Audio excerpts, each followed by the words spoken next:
ओम शांति। आज 28 मई 2024 के साकार बाप दादा के मधुर महावाक्य है। बाबा ने कहा, मीठे बच्चे, बाप है सर्व संबंधों के प्यार की स्क्रीन। एक मीठे माशूक को याद करो तो बुद्धि सब तरफ से हट जाएगी। प्रश्न, कर्मातीत बनने का सहज पुरुषार्थ व युक्ति कौन सी है? उत्तर, भाई भाई की दृष्टि को पक्का करने का पुरुषार्थ करो। बुद्धि से एक बाप के सिवाय और सब कुछ भूल जाए, कोई भी देहधारी संबंध याद न आए, तब कर्मातीत बनेंगे। अपने को आत्मा भाई भाई समझना यही पुरुषार्थ की मंजिल है। भाई भाई समझने से देह की दृष्टि, विकारी ख्यालात खत्म हो जाएंगे। ओम शांति। डबल ओम शांति। डबल कैसे है? यह तो तुम बच्चों की ही बुद्धि में है। बाप भी बच्चों को ही बैठ समझाते हैं। पहले तो बाप का निश्चय होना चाहिए, क्योंकि यह बाप भी है, टीचर भी है, गुरु भी है। यूं तो लौकिक रीति से अलग अलग होते हैं। टीचर जवानी में किया जाता है, गुरु 60 वर्ष की आयु के बाद करते हैं। यह तो जब आते हैं तीनों ही इकट्ठी सर्विस करते हैं। कहते हैं छोटे बड़े सब पढ़ सकते हैं, बच्चों की ब्रेन अच्छी फ्रेश होती है। यह तो बच्चे समझ गए, छोटे बड़े सब जीव की आत्मा जरूर है। आत्मा जीव में प्रवेश करती है। आत्मा और जीव में फर्क तो है ना। यहाँ तुम बच्चों को आत्मा और परमात्मा का ज्ञान दिया जाता है। आत्मा तो अविनाशी है, बाकी शरीर यहाँ भ्रष्टाचार से पैदा होता है। वहाँ तो भ्रष्टाचार का नाम ही नहीं होता। गाया जाता है संपूर्ण निर्विकारी दुनिया श्रेष्ठाचारी और भ्रष्टाचारी अक्षर है ना। यह सब बातें बाप ही समझाते हैं। बच्चों को सिर्फ यह पक्का निश्चय हो जाए कि हम आत्माओं का बाप हमको पढ़ाते हैं। बाप आते ही हैं पुरुषोत्तम संगम युग पर, तो इससे सिद्ध होता है कनिष्ठ से पुरुषोत्तम बनाते हैं। यह दुनिया ही कनिष्ठ तमो प्रधान है, इसको रौरव नरक कहा जाता है। अब हमको वापस जाना है, इसलिए अपने को आत्मा समझो। बाप आए हैं लेने लिए, हम भाई भाई हैं, यह पक्का निश्चय कर लो। यह देह तो रहेगी नहीं, फिर विकार की दृष्टि खलास हो जाएगी। यह है बड़ी मंजिल। इस मंजिल पर बहुत थोड़े पहुंच सकते हैं। मेहनत है। पिछाड़ी में कोई भी चीज याद न आए, इसको कहा जाता है कर्मातीत अवस्था। यह देह भी विनाशी है, इससे भी ममत्व निकल जाए। पुराने संबंध से ममत्व नहीं रखना है, अब तो नए संबंध में जाना है। पुराना आसुरी संबंध स्त्री पुरुष का कितना छीछी है। बाप कहते हैं अपने को आत्मा समझो। अब वापस जाना है। आत्मा आत्मा समझते रहेंगे तो फिर शरीर का भान नहीं रहेगा। स्त्री पुरुष की कशिश निकल जाएगी। लिखा हुआ भी है, अंतकाल जो स्त्री सिमरे, ऐसे चिंतन में जो मरे। इसलिए कहते हैं अंतकाल गंगा जल मुख में हो, श्री कृष्ण की याद हो। भक्ति मार्ग में तो श्री कृष्ण की याद रहती है। श्री कृष्ण भगवानुवाच कह देते हैं। यहाँ तो बाप कहते हैं देह को भी याद नहीं करना है, अपने को आत्मा समझो और सब तरफ से दिल हटाते जाओ। सभी संबंधों का प्यार एक में जैसे स्क्रीन हो जाता है। सबका मीठा और फिर सबका माशुक भी है। माशुक एक ही है, परंतु भक्ति मार्ग में नाम कितने रख दिए हैं। भक्ति का विस्तार बहुत है। यज्ञ तप दान तीर्थ व्रत करना, शास्त्र पढ़ना, यह सब भक्ति की सामग्री है। ज्ञान की सामग्री तो कुछ भी नहीं है। यह भी तुम नोट करते हो समझाने के लिए, बाकी तुम्हारे कागज आदि कुछ भी रहेंगे नहीं। बाप समझाते हैं, बच्चे तुम शांति धाम से आए थे, शांत ही थे।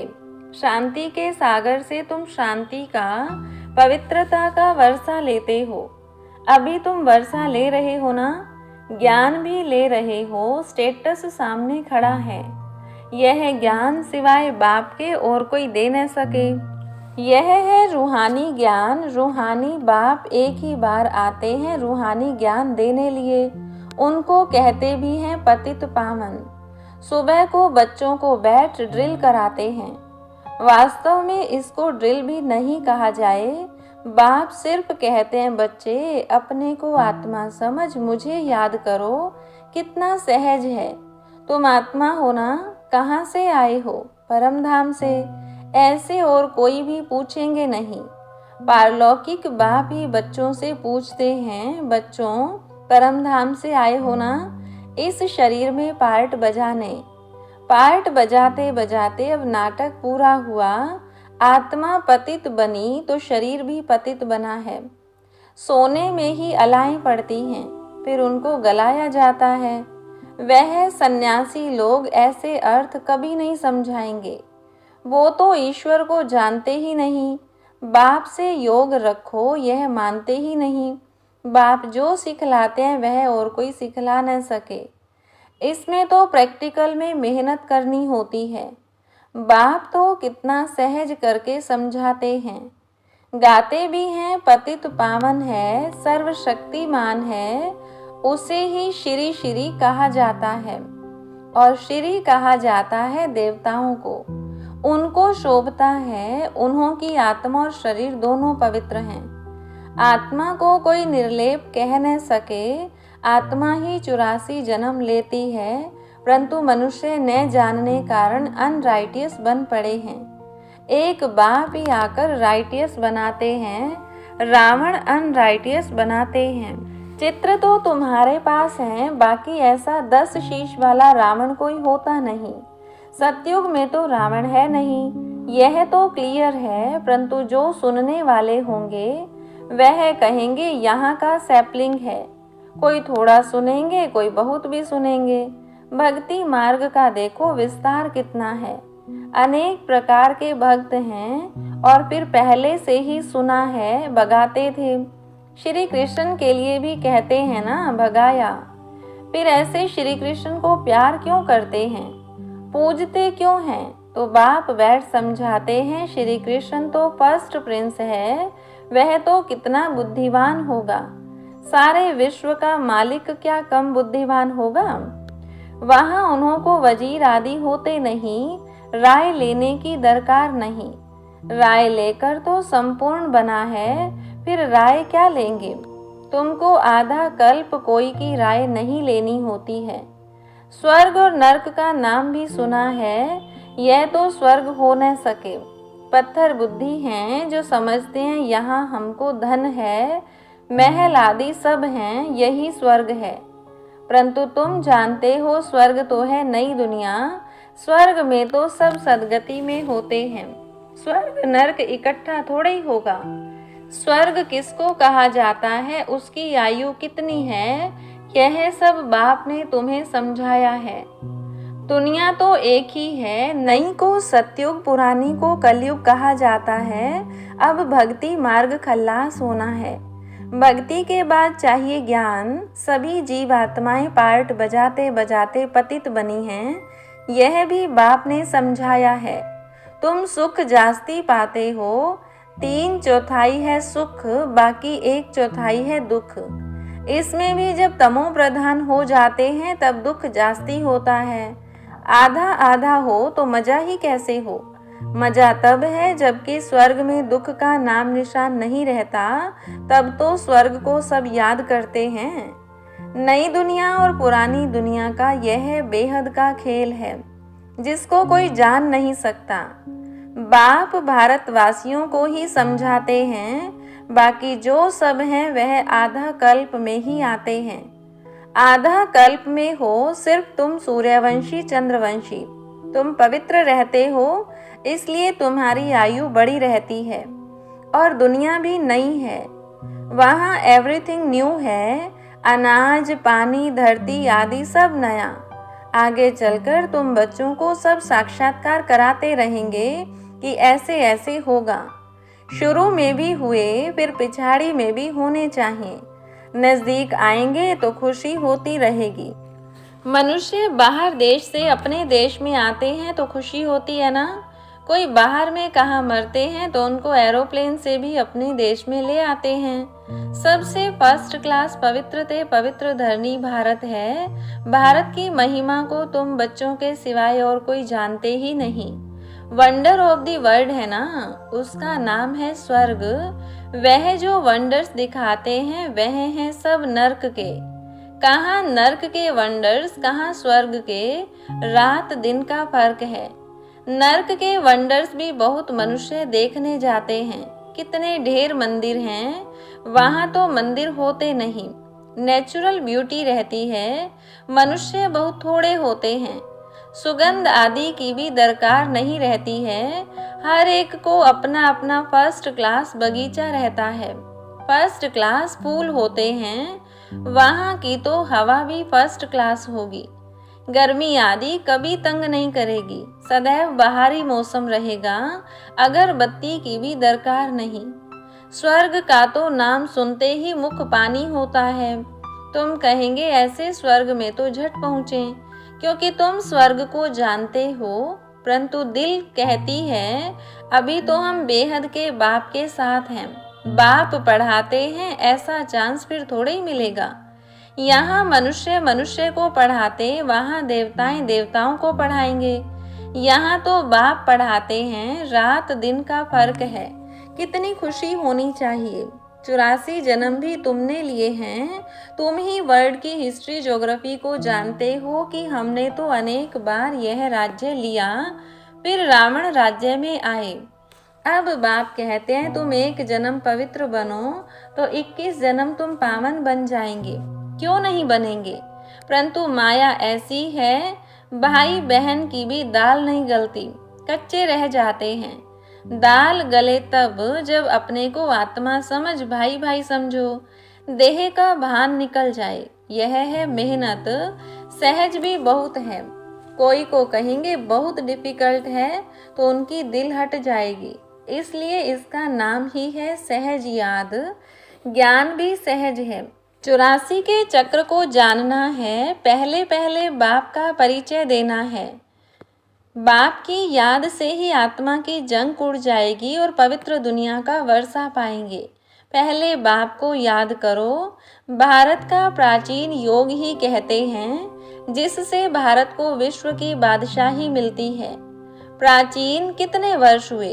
तो लाखों वर्ष कहते। तुम जानते हो 5000 वर्ष की बात है। वही राजयोग फिर से बाप सिखला रहे हैं। इसमें मूंझने की दरकार ही नहीं।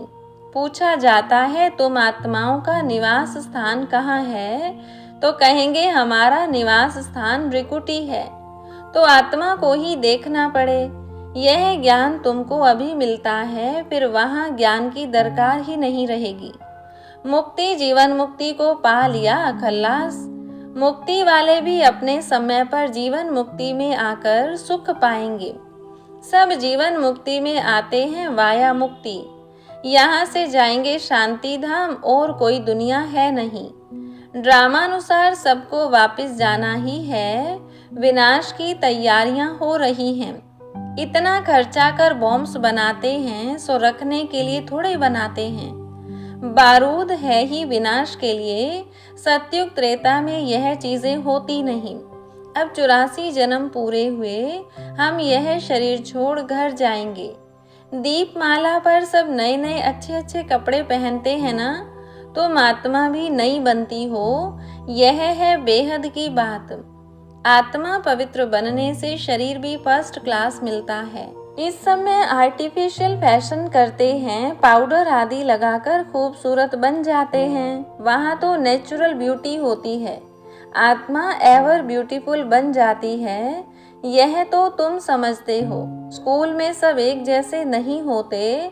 तुम भी पुरुषार्थ करते हो हमेशा लक्ष्मी नारायण बने। यह है तुम्हारा ईश्वरीय कुल। फिर होता है सूर्यवंशी चंद्रवंशी घराना। तुम ब्राह्मणों में राजाई नहीं है। तुम अभी संगम पर हो। कलयुग में अब राजाई है नहीं। भल कोई राजाई रह भी जाती, नील तो कभी होती नहीं। अब तुम यह बनने लिए पुरुषार्थ कर रहे हो। देखेंगे हम आत्माएं भाई भाई हैं और वह है बाप। बाप कहते हैं एक दो को भाई भाई देखो। तीसरा नेत्र ज्ञान का तो मिला है। तुम आत्मा कहाँ निवास करती हो? आत्मा भाई पूछता है आत्मा कहाँ रहती है? तो कहते हैं यहाँ भ्रिकुटी में। यह तो कॉमन बात है। एक बाप के सिवाय कुछ भी याद न आए, पिछाड़ी में तो शरीर भी ऐसे बाप की याद में छूटे। यह प्रैक्टिस पक्की करनी है। अच्छा, मीठे मीठे सिकिलधे बच्चों प्रति माता पिता बाप दादा का याद प्यार और गुड मॉर्निंग। रूहानी बाप की रूहानी बच्चों को नमस्ते। रूहानी बच्चों की रूहानी बाप दादा को नमस्ते। धारणा के लिए मुख्य सार। पहली पॉइंट, सतयुग में फर्स्ट क्लास सुंदर शरीर प्राप्त करने के लिए अभी आत्मा को पावन बनाना है, कट उतार देनी है, आर्टिफिशियल फैशन नहीं करना है। दूसरी पॉइंट, एवर पवित्र बनने के लिए प्रैक्टिस करनी है कि एक बाप के सिवाय कुछ भी याद न आए। यह देह भी भूली हुई हो, भाई भाई की दृष्टि नेचुरल पक्की हो। वरदान, शुभ भावना शुभ कामना के सहयोग से आत्माओं को परिवर्तन करने वाले सफलता संपन्न भव। जब किसी भी कार्य में सर्व ब्राह्मण बच्चे संगठित रूप में अपने मन की शुभ भावनाओं और शुभ कामनाओं का सहयोग देते हैं, तो इस सहयोग से वायुमंडल का किला बन जाता है, जो आत्माओं को परिवर्तन कर लेता है। जैसे 5 उंगलियों के सहयोग से कितना भी बड़ा कार्य सहज हो जाता है, ऐसे हर एक ब्राह्मण बच्चे का सहयोग सेवाओं में सफलता संपन्न बना देता है। सहयोग की रिजल्ट सफलता है। स्लोगन, कदम कदम में पद्मों की कमाई जमा करने वाला ही सबसे बड़ा धनवान है। अच्छा, ओम शांति।